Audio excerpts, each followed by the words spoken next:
Well, here we are again. It's Writing Wednesday, and I just knocked my phone over. I'm at my friend Jane Chafin's house so I could get a signal. And if you hear voices, it's because she's having a party. So cool. I'll get to eat after this.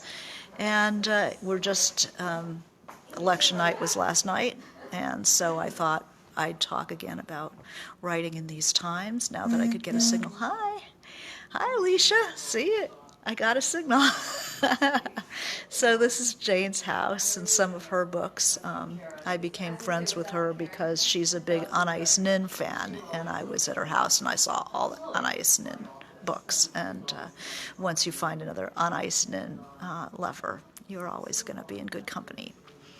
So I thought I'd talk about writing in the times we have. I think I wrote an essay last time because I couldn't get my tech to function.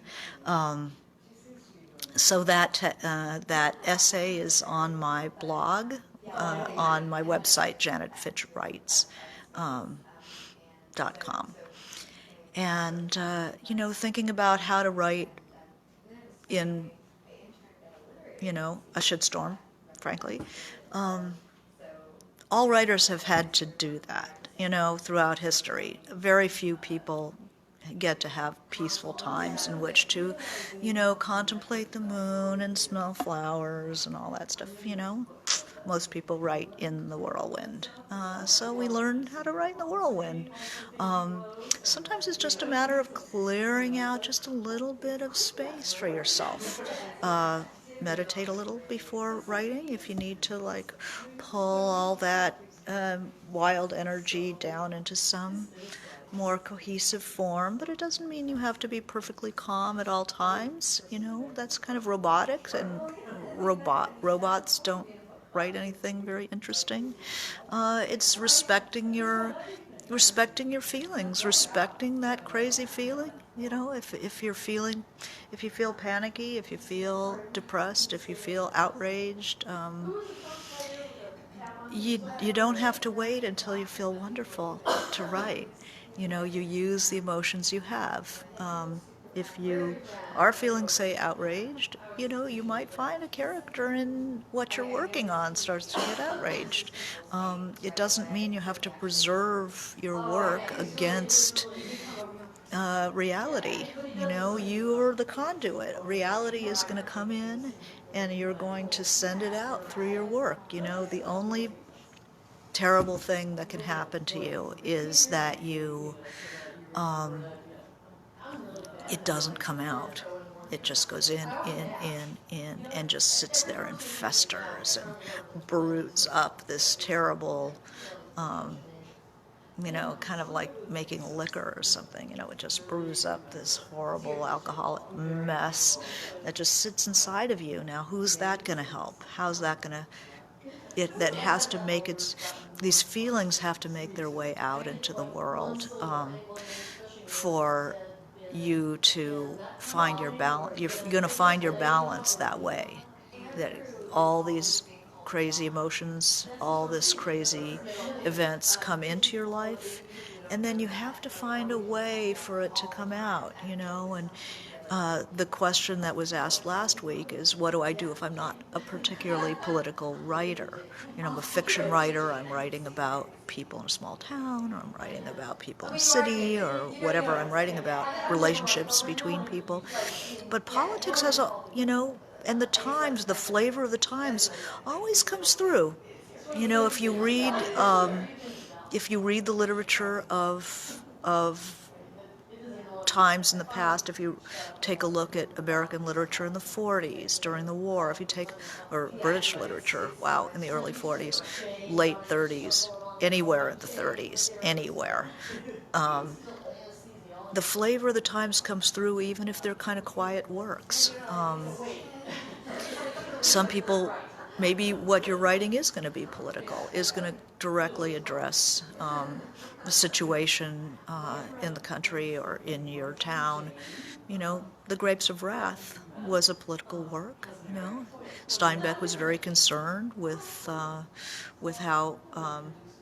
the Depression was affecting people, and found a family and embodied the difficulties of the time in a story about three-dimensional characters.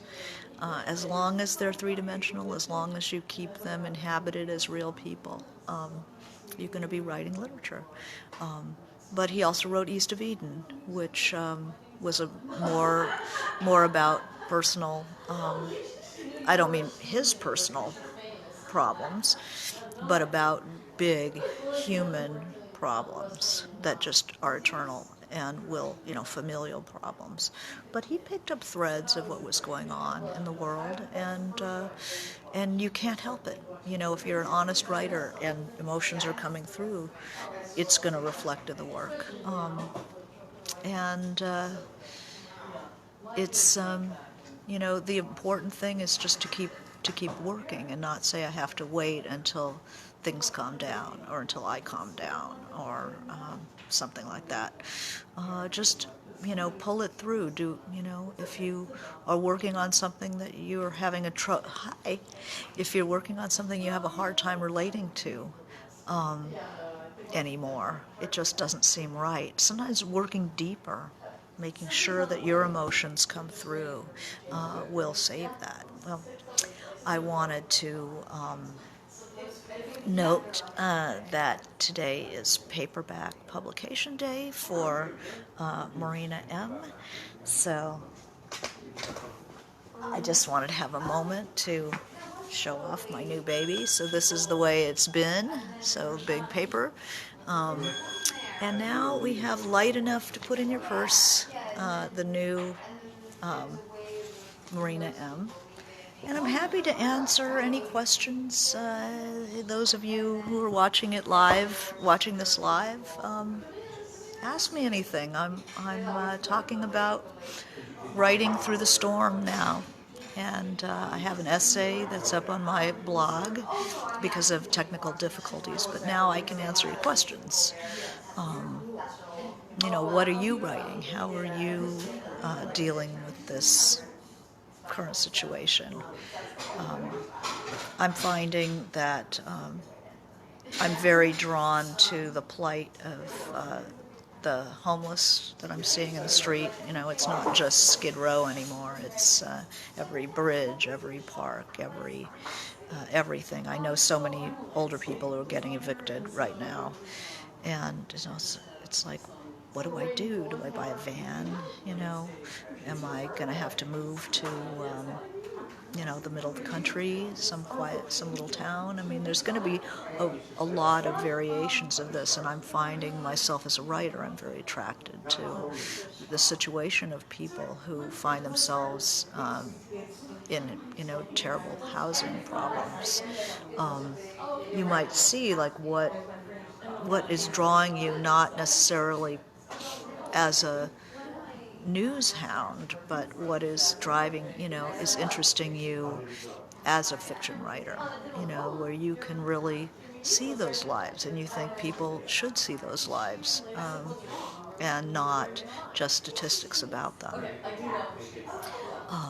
A lot of fiction is giving voice to people who don't have a voice, That's a great privilege of writers, that we can speak for people who can't speak for themselves. So what else can I talk about that I don't know when my last live broke up into a million gooey pieces of pixelated garbage. But it's nice to I feel a little bit calmer after getting the house back last night. Ready to face the next couple of years, ready to continue to write, to not be blown around so much by my feelings and by what's happening. I find that a bit of Stoic philosophy has been really helpful for me, and I have a little piece about Stoicism on my blog, on my website as well. And the idea of Stoicism is that you're the same.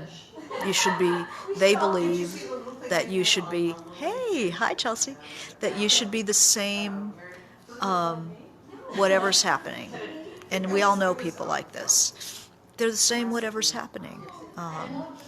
They don't go up and down. They're always just, you know, it's like the Stoic ideal is that you should, that a person who has their inner life kind of set up properly, according to Stoicism, you should be able to be indifferent to whatever goes on around you.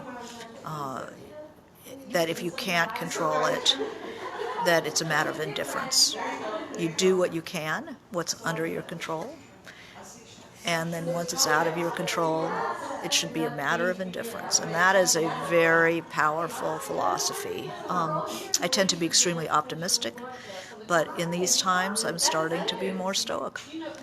Do what I can, and then say, well, we are on the back of history.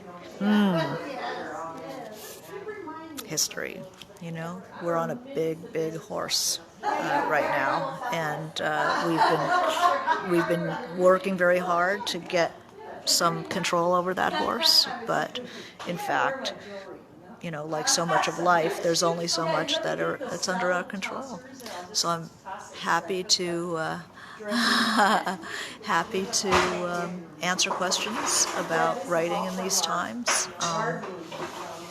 I think that the harshness of what's happening now kind of makes us a little more sensitive, makes us a little bit more aware of things. I think that writing now might be, I think writing now might be even more, there's more sensitivity, so there's more observation, careful observation of everyday life, awareness of how fast things are moving past, and more compassion for the average person who's trying to deal with it. I think we're going to see much closer observation in literature coming up, and we're going to see more adventurous forms as our way of life just becomes more and more, as our way of life just becomes more and more shattered, unfamiliar.